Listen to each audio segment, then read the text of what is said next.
thanks very much for joining us. And let's just do a quick introduction of the panel. We'll move from this side to that side. So let's start with you, Richard. Okay, hi. I'm Richard Wilkinson. I'm the CFO, Deputy CEO of CTP, one of the top 5 industrial developers and owners in Europe, the clear number 1 in Central Europe. Look forward to the discussion. Great, Pertti. Yes, good afternoon. My name is Pertti Vanhanen. I'm a managing director for Cromwell Europe. We have about 20 years of logistic and industrial experience, investment experience in Europe, and some 1.2 billion in logistics. My name is Robert Dobrzycki. I am CEO and co-owner of European platform of Panattoni Europe.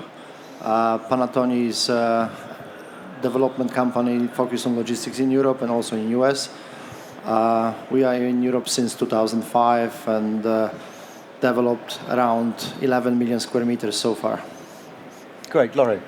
Good afternoon. I'm Laurie Lagarde, working for CBRE Investment Management. You may have noticed that we've changed our name. This is the new name for global investors. So I'm head of logistics for Europe. We are working on, real asset management across global. We have 110 billion under management globally, and 30 billion for logistics, and 12 billion in Europe only. Great, Michael. Hi, I'm Michael Hughes. I'm founder, principal owner of Verdian Group Limited.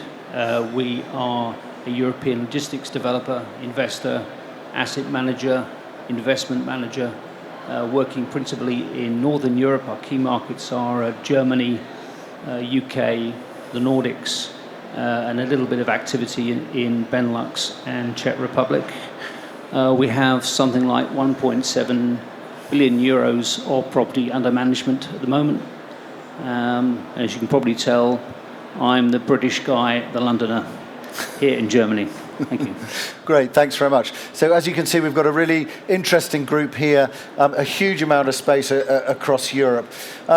Maybe, Laurie, let's just start with you. I suppose when we're looking back over the last 18 months, let's start kind of pre-pandemic and where we are now. I suppose, how do you characterize the market? Well, the market in logistics was already going in the right direction with a lot of demand pre-pandemic. And I think we've all seen during the pandemic that, the e-commerce has accelerated, meaning that the logistic demand has accelerated as well. So that was something that potentially was not expected, but that's what we've seen during the pandemic. And I think that most of the investors and developers have seen it as well. Robert, good to get from your... we've heard there from Laurie how she sees that. How do you see the market going forward? Do you see this as sustainable? What's your view on it? There's been discussions around whether or not there's a bit of a bubble coming. What's your sense of that? The recent growth, obviously, is spectacular. It's probably going to be hard to maintain this momentum, but the trend is pretty clear, and the trend is very strong. And the move from physical retail to online that's going to continue in a big way. But it's hard to imagine the growth going forward as it was over the last, 18 months, 12 months. It's unbelievable what we saw. And it's obviously caused mainly by COVID, and the trends were visible before, but the acceleration is just amazing. And obviously we enjoy it, but we are not fooling ourselves. It's not going to continue with such a pace, but it will go in that direction going forward. And it would be interesting to get a view, maybe Richard, from the point of view where your assets are, those e-commerce trends, because obviously they're different in different countries. How are you seeing those at the moment? Do you still see there's potential growth, particularly let's say in CEE, for example, versus the UK, for example? Well, if you compare Europe, full stop, to the UK or the US or China, there's massive potential for growth in e-commerce, but it's not just e-commerce that's driving the demand at the moment. It's nearshoring of production for now, how long that lasts. There's a focus on resilient value chains, not just efficient value chains. And there's going to be ongoing specialization and atomization of production generally is going to continue to drive significant growth. And as our colleague said, all of those trends were in place pre-COVID. COVID just gave them a rocket boost. Okay, good. And Mike, obviously, you were mentioning there that, Germany was obviously viewed often as an area that wasn't going to particularly have huge growth in terms of online e-commerce. What are you seeing? It would be interesting from my position sitting in the UK to know what you're seeing in that market. Yeah, it's interesting. People used to talk about the cultural differences, and I think they do exist in retail experiences in different countries. Taking grocery as an example, for many years people would say in the UK, well, of course, it's different in Germany, it's different in France. People will not so easily shop for grocery online, and I think that viewpoint has been exploded by COVID. And I recall, I think it was the CEO of Lidl talking about a 30% uptake in e-commerce, e-grocery sales within a 3-week period. Quite extraordinary in Germany. And the service has got better and the usage has got sticky. It's going to remain. So I think COVID also blew apart some sort of established views that there were cultural differences in the way people shopped.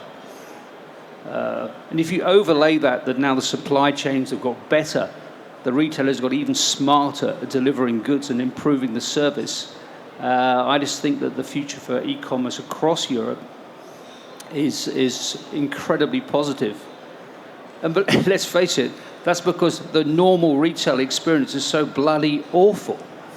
People talk about COVID and e-commerce as something that was simply an outcome of slow growth and the pandemic turbocharging it. That's true.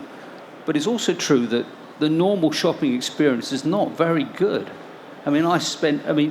Retail needs to, or high street retail needs to reinvent itself, and it's not been very good at doing that. And if I think of all the weekends that I could have spent with my family when I was a younger man, when I was actually shopping in the high street, spending a day trying to park, and then with the kids not getting the item you came to shop for. We've all been there. And I think e-commerce is liberating. I think from the high street needs to reinvent itself, but e-commerce and logistics, people love the service, and that's going to continue. Pertti, from your position in terms of the investment side, is e-commerce kind of a key driver for you, or are you seeing other trends that are driving the investment outlook from your position? Yeah, definitely. E-commerce has a big role to play in the logistics and growth of our business. We have been looking for different countries for quite a long time, and clearly the e-commerce penetration varies quite a lot. If we compare UK for other European countries, maybe Southern European countries are quite a few years behind UK, and then Nordics and Netherlands and Germany are maybe 2 or 3 years behind the UK. So we try to identify those countries where we still see the penetration growing up, and supporting those retailers and other logistic companies with a interesting and modern logistic and light industrial assets. So definitely we continue to invest into the logistics, and we believe that it's growing, like colleagues here has mentioned that quite a few times. And I think that there is a lot of space for everyone to deploy capital, even though assets are, especially core assets, are extremely expensive at the moment. But there are always niche sectors of the logistics, and also different type of countries and with the different strategies. I think there's a space for a number of people. Okay, good. It would be interesting, I think, just to... I want to come back and look at the specific countries, because I'm sure there'll be people who will want to have a view on some of the specific locations as well. But I wanted to pick up a little bit in terms of the capital side. And so, Laurie, maybe just starting with you, but again, for anybody's view would be welcome on this, which is the amount of capital that's being raised. Consistently, we're seeing in the news line, new investment coming in, huge amounts of capital being raised. Is that still the case? Is it getting more capital? Is there more demand as the success of the sector is kind of perceived? Is that growing? And what does that mean? Does that create a real challenge?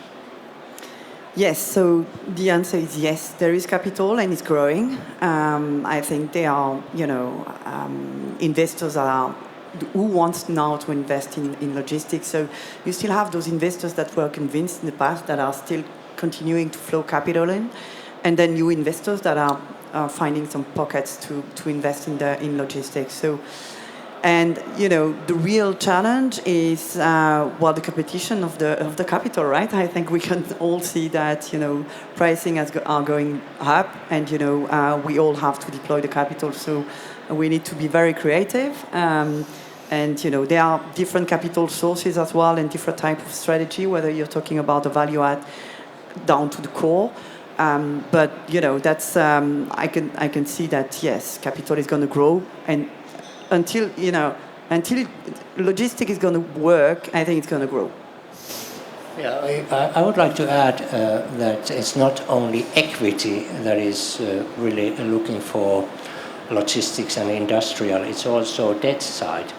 There's more and more offering on the debt side as well, and also lenders are willing to go higher up on the LTV requirements, meaning that there's still more and more equity to be invested into this sector. A few years back, logistics was more like a warehouse for lenders before it came like a mass market product, if I put it that way.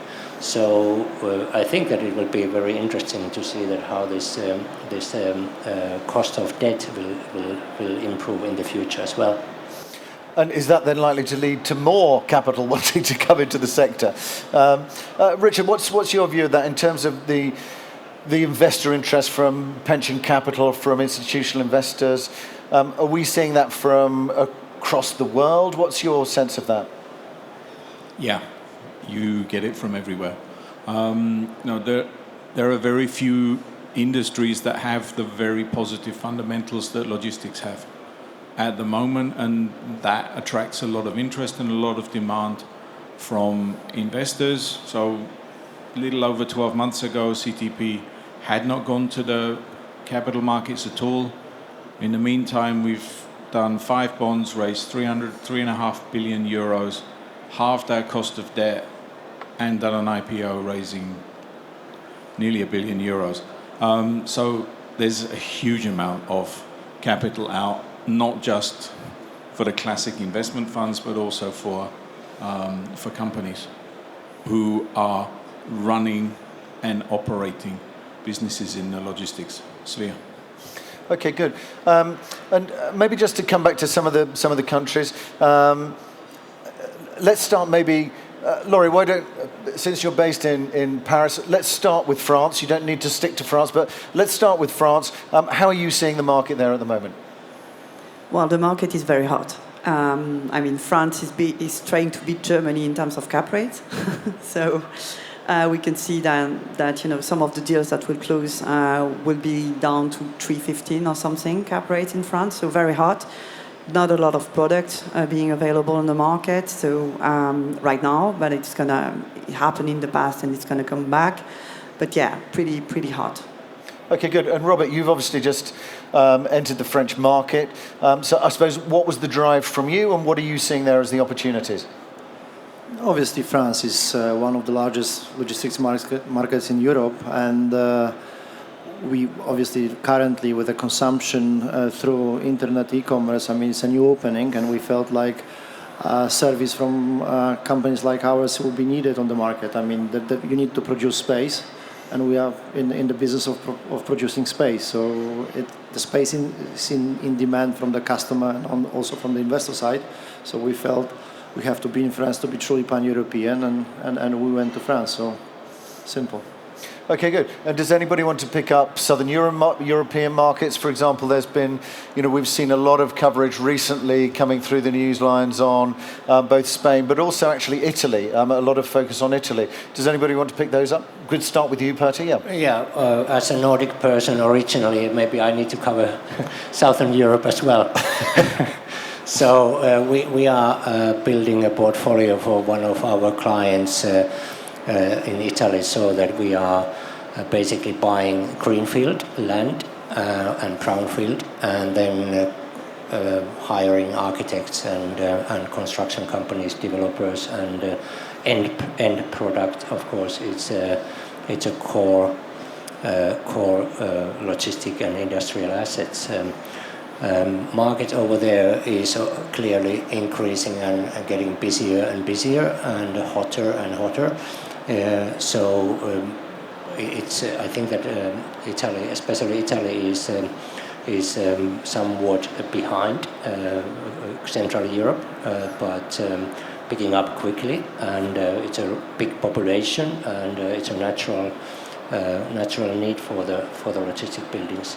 And also, what is in Southern Europe, what is also higher demand in the future, what I believe is that cold storage, because the more and more products will travel as a frosted product, so that we need to have more and more cold storage as well. Okay, good. And Laurie, I think you're active in Italy. Yes, exactly. I mean, we've been entering the market a couple of years ago already. We're continuing to invest over there and to buy assets or to develop. So this is a market for us that is really a focus, because we can see as well in the e-commerce penetration there is a big demand coming over in the next few years compared to other markets like France or the UK. So there is a booming demand actually. Vacancies lower than 2%. So, and developers are coming over, but there is still a need of development. Okay, good. And obviously we're here in Germany, so we should really give an outlook on the German market. Mike, let's start with you. What's your particular sense of Germany, and then anybody else who's invested can come in on that. Yeah. Well, I just wanted to also pick up on technology. Generally, I think embracing technology as an investor is key, because that is the future. If I look at logistics 10, 15 years ago, all of us can remember logistics buildings being pretty simple, and that has changed, is changing rapidly. More and more of our buildings are quite sophisticated places, and technology is at the heart of build-to-suit deals with some particular customers. So that's a big upgrade from the past. German market is very strong, no surprise. What's important to remember, I think, is also the market differentiation. We talk about logistics, we're using that simple word, but of course it's now much more than it was in terms of different types of logistics for different purposes, whether that's last mile or urban logistics. We're certainly, a key part of our business is repurposing brownfield sites, urban sites for last mile or urban logistics, often developing those on a speculative basis to a template that suits speed to market requirements from many customers that need to supply homes, B2C business, and that's to be seen as quite different from a BDS to Amazon for 100,000 square meters. So there is a differentiation in the market, a greater depth of occupier requirements than there was in the past. And so when we talk about logistics, it's a market now with many different pockets and different approaches in which to extract value. Okay, good. I'm going to come to that shortly as well, because I'm interested in that topic around asset selection and what everybody's doing there. Does anybody else have a view on the German market, by the way, before I close that one? Yeah, well, this is one of the bigger markets in Europe, if not the biggest. I mean, this is a market where we all want to be, and we all want to grow there, which is the most difficult market to grow there, to be honest. No, very reliable market, and we're there. We want to grow. Difficult and pricey, but that's the market is like this right now. Okay, good. And let's pick up a little bit on CEE maybe as well. So let's look at the CEE region.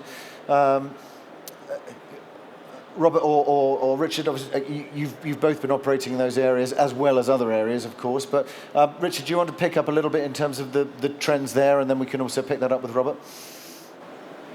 Yeah, I mean, if you look, Poland's a very different market in Central Europe to everything else, and Robert's the clear market leader there, so I'll let him talk about Poland. If you look at the other markets in Central Europe from an investment perspective, they're a bit unusual because most of the big developers are built to own, like us. So there's not actually that much stuff that actually trades in a meaningful size outside of in Central Europe. So it's a bit of an unusual market. Poland is an outlier from that compared to the rest of Central Europe. There's a lot of kit that trades in Poland, but I'll let Robert talk about that. Robert, do you want to pick up on Poland? Yes. Clearly in Central Europe, Poland is still the largest place, and the largest volume of new absorption, take-up, development is in Poland, and it's going to probably stay like that because of the size of the country. It's also kind of located next to the largest economy in Europe, which is Germany, and it is kind of servicing Germany from the production standpoint, but recently from e-commerce standpoint also. And the same things are happening in Czech Republic, except that Czech Republic is much tighter in terms of land availability and permitting, so you have a bit less probably demand because of that, because tenants can't find the space in Czech Republic. The rest of Central Europe is obviously, smaller and but growing substantially also. That's probably Central Europe in a nutshell. But Poland, volume-wise, is obviously quite large, and we play in Poland in a big way, and we're obviously developing and trading a lot. It's very active market, very active market. And Robert, from your point of view, how do you see things like, for example, the setup of Amazon.pl, because that hadn't been there for some time? Is that the start of a growth from companies like Amazon through, using Poland as a starting point for the rest of Central and Eastern Europe? In Poland, so far when we were developing Amazons in Poland, they were for Western Europe. Currently we have a local website, Amazon, and obviously Last Mile is showing up, and a lot of other type of buildings for Amazon will show up. I'm not sure how deep they will go into Central European countries. They clearly are going for larger population countries first, and it looks like they can't keep up with the growth in Western Europe too. So it's probably challenging for them to grow into all the places at the same time, and we are seeing that they are expanding in places like Turkey, Egypt, where there is a big population, and in Europe obviously it's Germany, it's UK, and now Poland. But we heard that Poland, even if it's 40 million people, it's still a fraction of Germany in terms of consumption. So obviously that's a bit of a problem for expansion, and when you grow in one place 30-40%, and the other place is just a fraction of the bigger place, you choose your battles. So you go for this 40%, which is 10 times more than the whole Poland. And does anybody want to pick up, so for example, UK, obviously we've seen supply chain issues there in the UK, but also Netherlands, which is a substantial and growing market. Any views on either of those markets? To pick up on the UK, we have quite a large investment in the north of the country in Doncaster, the iPort, which is 600,000 square meters of buildings and a rail freight terminal, which we have the joy of managing, which is actually now making a profit, which is interesting. When we started looking at, just on that rail freight topic, started looking at that 10 years ago, we thought, well, hey, this is interesting. It could add some stickiness to estates, but wouldn't make any money. the crunch in the UK has created a real opportunity in terms of increasing rail freight. That's an opportunity there. But we're building, at the moment, speculatively there, 75,000 square meters in different unit sizes. And we've got tenants' names for every single building, and we're barely out of the ground. So I can't comment on the UK market as a whole, but our experience there in Doncaster is very, very positive. It's doing extremely well. Dutch market is as hot as Germany or France. We have invested into the logistics over there for many years, decades, and it's a traditional harbor and a lot of logistic demand. The market is expensive, it's hot market, and I think it will play a key role in the future as well in the European logistic, the value chain. There's a number of things that I'm keen to pick up on that. One of those is actually, you mentioned there, Mike, the rail freight side of things in the UK. Do we think across Europe that there's going to be more of a focus on, whether that's rail freight or whether it's reusing rivers again, or that there's going to be less of a focus on road? I think a trend we're all experiencing is a very strong focus now on green issues and reduction in CO2, and that is spilling out now into the processes for obtaining zoning and permitting for developments. And there's no question that new greenfield developments, purely truck-based, the Netherlands is an example, of course, where there's very, very strong restrictions coming in on nitrogen and CO2, which will affect the ability to get zoning on greenfield locations. And so I think it's inevitable that rail certainly will get more integrated again into the supply chain as we try and find ways to meet tough environmental targets, which the politicians are going to set for us over the coming years. It's not going to get easier. And if you look at the amount of CO2 saved running trains, it is substantial. And do you think there's going to be more innovation? I mean, it was interesting, Richard, I think you were mentioning that in the Dutch market there, that there was, or maybe I was having a conversation with Ramon perhaps, but that in the Dutch market, they were looking at electric barges to take things from the harbour through, so different innovations like that. Is that right? That's exactly right. We have under construction in Amsterdam a 2-story building right on the harbour that will allow particularly the heavy goods to be delivered by water around the city. And if you know the infrastructure in Amsterdam, you know that half the bridges are closed half the time because they're constantly repairing them because they're about to fall down. So anything you can do to reduce the burden on that is extremely welcome. And I think that that's going to come in other places as well. Amsterdam, with the unique canal network, maybe a specific example, but generally, low/zero emission last touch or last mile deliveries are going to be commonplace everywhere. And given the specifics of logistics in terms of development, does it make it more difficult? Because there's obviously going to be in other sectors, there's going to be a lot of focus on repurposing. I mean, we've already seen across LinkedIn as well as across a lot of the media sources, both in terms of specific real estate ones, but also national press, a focus on no longer demolish and rebuild, but actually try and repurpose and reuse because of the embedded carbon. Is that something that is also suitable for logistics, or are we really talking about being able to minimize the operating CO2 levels? What's your views on that? Anybody can pick that up. But I think there's lots of creative examples around Europe of logistics companies buying things in the center of towns and turning them into, that weren't logistics, but turning them into something that is used for a logistics purpose. As long as people demand and pay for delivery within an hour, in the major conurbations, that means you have to repurpose some buildings for that. Are they perfect? No, of course not. But the planning restrictions in terms of the embedded carbon will also kick in at some stage. I think that we should not be afraid of this evolution. We should, try to save this planet seriously, and all these regulations what the different countries are setting up are here to stay, and they are tightening.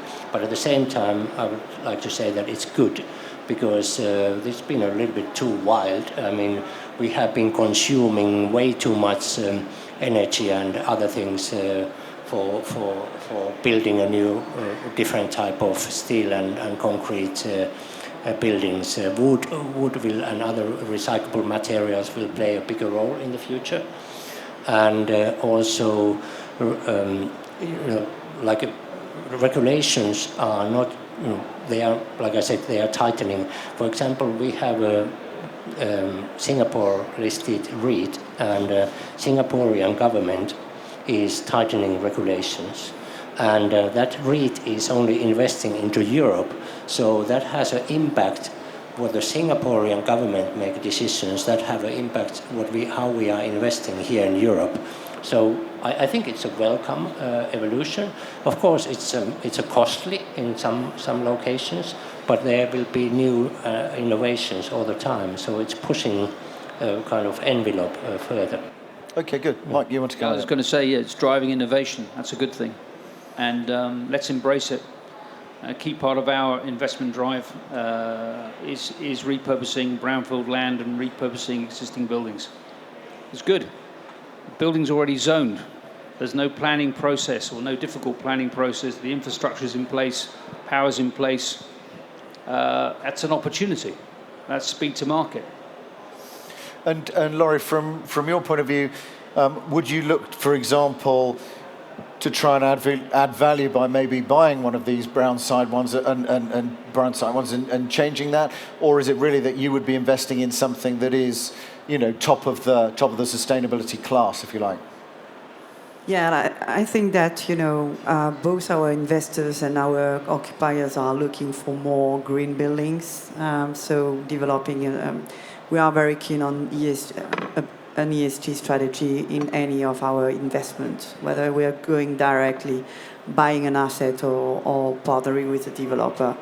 So we would rather buy an asset that has ESG credential.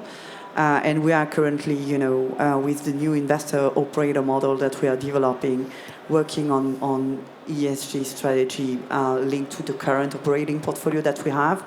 So we already have some assets that are doing good, but there is a mixed bag of operating portfolio that needs to be taken care of. So, but big on our agenda, to be honest. Okay, good. Robert, obviously as a developer there, you're looking further forward because you've got to create an asset that is going to come to the market not immediately, but at some time in the future, and then be sustainable as an investment potentially for another 30, 40, 50 years. So what are you looking at in terms of building into that now? Is that beginning to affect things like location, or is location always going to be the location isn't going to change? What things are, I suppose, you building in for occupiers particularly? Yeah, absolutely. And the main driver now and going forward, location-wise, is labor availability. The buildings which are now occupied by large e-commerce players are obviously much more labor-intensive operations than before warehouses. So our clients are looking for locations where they can find labor, and this is a big driver going forward. And this is how we are also looking at where to build speculatively also. And some things has to be close to the consumption base, to the client, and you can't change it. But obviously the labor is a big component of going forward, locations going forward. So we are paying attention to it. And it's automation looks like it's helping, but since we are talking about automation and the amount of people in the warehouse is growing. That's a fact. So e-commerce is changing the layout of locations, which before core was different than today, and we have to kind of respond to that. And we love to go where there is a kind of a labor pool, and wherever we show up, we go very deep into the markets in terms of where we build. If I may add, it's not only that where you can find a labor, but also keep that labor, and that means that you need to invest more into the social kind of things, i.e. ESG. So you need to have better facilities for your employees on those buildings as well. So that's something that has been, I think, is changing quite a lot, as you said. Yeah, it's been interesting actually. I think it was probably around 3 years ago at Transport and Logistics we were here and running a panel, and it was because it was a very global fair, that particular one. Then we were talking a lot to both Asian companies from there, and they were talking at the time about that wellness was an increasingly important thing, retaining staff was an increasingly important thing, so therefore they had nurseries attached to it, they had different, there were all kinds of things that were being done, much better food for the employees, trying to get transport there so that they didn't have to drive, all kinds of things like that. And is that going to be a more important part, I mean, Pertti, from what you're saying, but generally are other people seeing that as a kind of key driver going forward as well, that sort of wellness agenda for employees? Anybody have a view? Yeah, I mean, it's becoming essential and as much occupier-driven as anything. We're just completing a facility in Bavaria for a large US company, and huge investment by us and them in facilities for their staff. Not just the usual canteen, but the creche, the rooftop terrace for dining and admiring the views of the mountains. It's a really special place. Why? Because keeping employees is fundamental to the success of that business. And it's an interesting outcome of COVID, actually, how many people are actually turning their backs on the previous way of work and rediscovering themselves or deciding to change or end careers. And I think that's really turned the focus back now on employers to think about staff retention and actually getting people to turn up, whether that's a logistics building or indeed an office. It's becoming more important than ever. I wanted to touch a little bit on the fundamentals as well, because if we've got rising prices, which seems to be the case across pretty much all of the markets from what you've said, the logic is that then if we're going to get the same returns, then rents will have to go. We would have to look at there being rental increases. But is that something that we're seeing, or is development going to be keeping ahead of that, so therefore that's going to be suppressing rents to a certain extent? What's your view on that? Anybody can take that view. Are we likely to see rents increasing? I think it depends on the market. Some markets you see it. Robert mentioned earlier, Czech Republic. It's the worst economy in Europe for getting planning. It's number 156 in the world. You start to see rental growth there because the supply is not matching the demand. But there will be other markets where supply meets demand and you're not going to see the rental growth. Overall, I would be relatively optimistic that continental Europe would start to see some of the rental growth that you saw in the US and the UK over the last 5-7 years. Okay, so there's a bit of a challenge there in terms of which markets. So, but Laurie, you were going to come in on that. But if there are markets that you particularly think may see rental growth, it'd be interesting to get that view. Well, just on the rental growth, I think I agree with Richard. I think that there are pockets of rent that are, increasing in supply-constrained markets. So that's we can see already. But with the demand that is supposed to grow again, I'm sure that we're going to see rental growth in the future in other markets as well.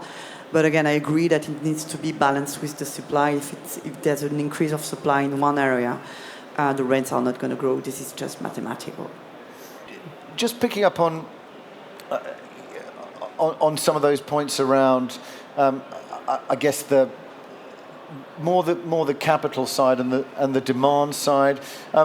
If we look at the demand side from occupiers, what are they looking for? And is that going to drive different types of, I mean, are more people looking for more last touch, urban? Are they looking for big box? Or is this sort of across the whole of Europe, if you like, across the whole spectrum, there's room to grow in terms of all of those assets? What do we think? Is there room across everything? Do you ask me? Yes. Yes. Yes, absolutely. Absolutely, yes. Absolutely. Yes, from everybody. You need to think about the whole value chain, of course, and like I said earlier here, that so many different type of businesses and so many different type of demands. If you think about the warehousing, like a Pelican self-storages, they are of course totally different than Amazon's demands and all that. So you need to think about every player need to think about their own value chains. Okay, so a hugely positive view. So where are the challenges? There must be some challenges in this sector. So what are we looking at? Let's start with you, Robert. So what are the challenges that you are seeing that are within the market at the moment? Land, permitting, and also predictability of the construction market, which is recently very, very shaky. And it's hard to, I mean, growth in construction costs, which happened over the last 6 to 9 months, is just amazing. And we hope it's going to calm down. We are seeing some signs of calming down, but it's hard to kind of, it's a challenging kind of situation when you kind of sign a lease and you have to deliver a build-to-suit for a client, and a few weeks later your cost goes up by 20% and eats your margin. I mean, that's a challenge, but I would say that these are kind of probably luxury problems we have. But still, land in some markets is, I mean, everywhere is tougher and tougher. In some markets in Europe is very difficult to buy land in the right location and permitted, zoned, and obviously permitting takes time, and this asset class is not being loved by the cities.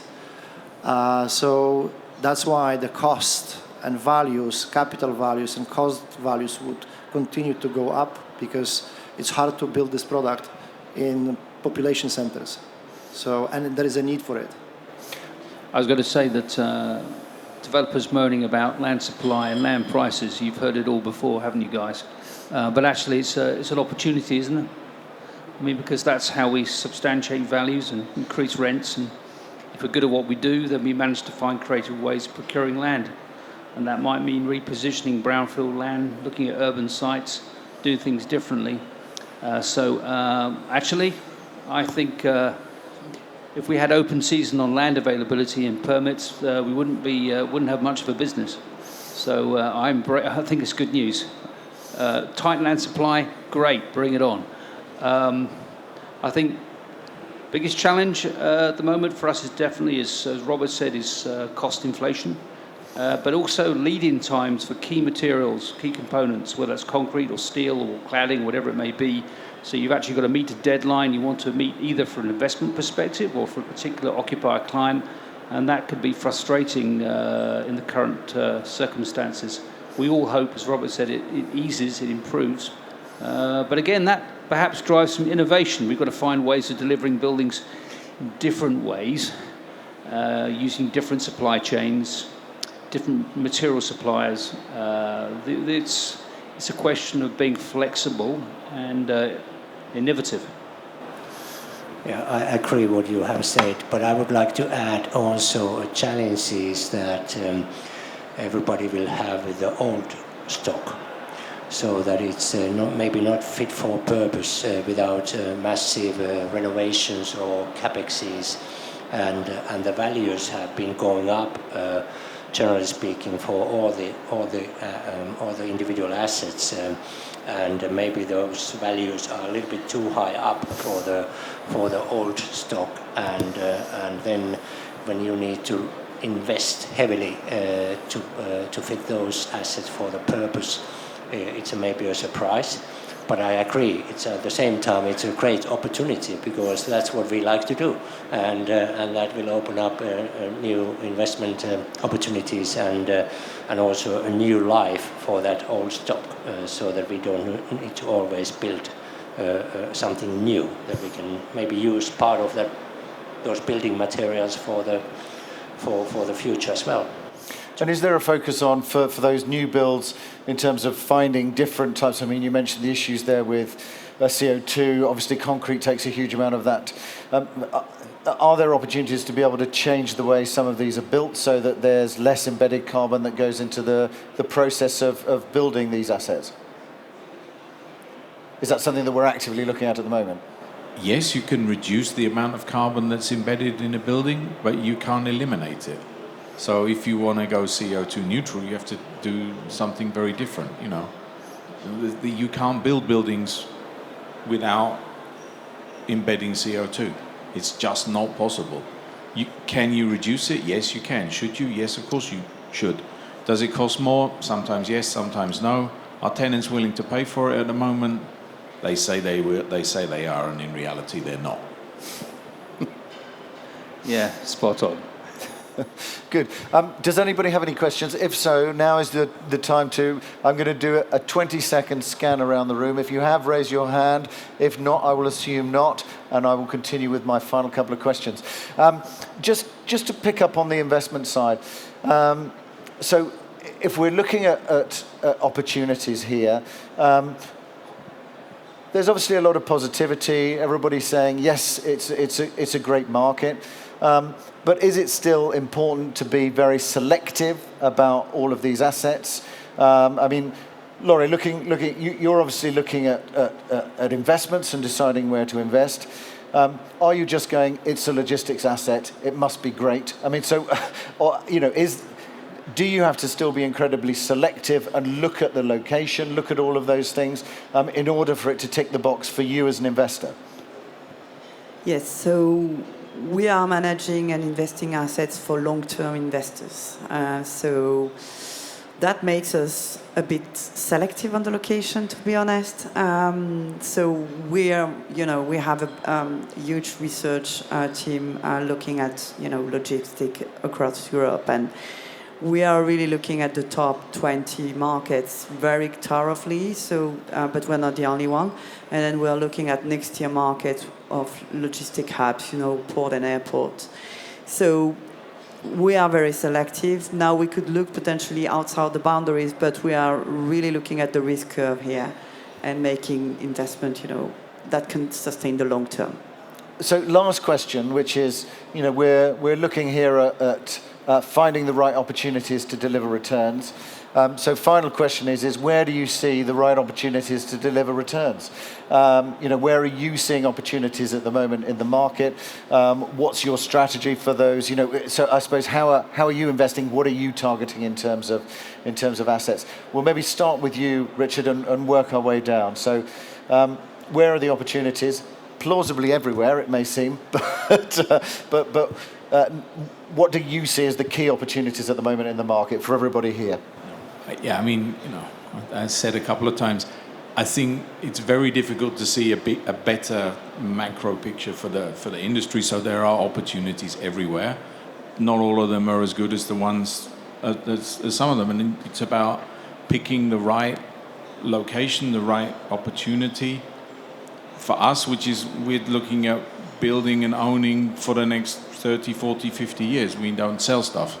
So, we're also very picky about location because, I don't really care that much about the first tenant because I need a tenant after that and one after that and one after that. So it's something that you need a location that makes sense, not just today, but also in the future. So, and you just looking all the time. And when you find them, go. Great. Yes, I fully agree with what Richard said. So at this point in cycle, you need to be extremely careful that you do your homework, you do proper due diligence, and you think about the intrinsic value of the assets you are acquiring. So quality of those investments, like just described, that's a key. So from our standpoint, obviously we are serving clients everywhere in Europe almost right now. So from that perspective, we see opportunities everywhere. But in terms of investment, when we develop, currently we see some places in Europe where yields are very tight and very low. And we see some other places which are equally good fundamentally, but they are 200 basis points behind. So we kind of feel like if we will be developing these locations, during the time when we develop it, there should be additional yield compression and we'll have an additional kicker. And obviously Central Europe is one of these locations where it's a big discount comparing to Germany. And when we develop to current yields, there is obviously a kicker on the way. And we like that too, because obviously, I mean, we work hard, but why not take a bit of advantage of this kicker too? Great. Laurie?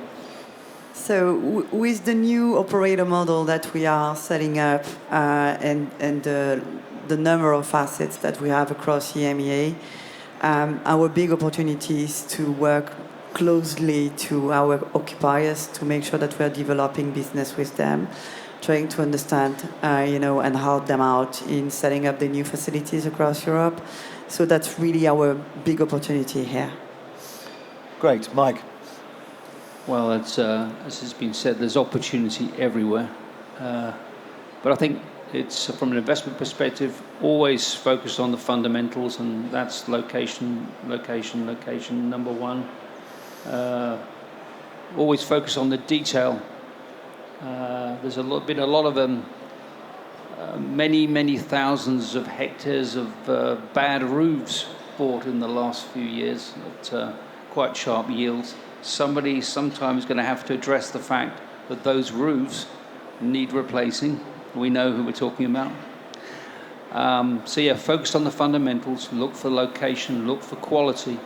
And from our perspective, we think that the next 5 to 10 years will be real opportunities, that urban logistics piece, and repurposing and repositioning urban infill land. We think that's where there is the greatest opportunity. Great, very interesting. Thanks very much for a kind of fascinating 1 hour jaunt around the European logistics markets. And if you could join me in thanking the panel, that would be great. Thank you very much, everybody.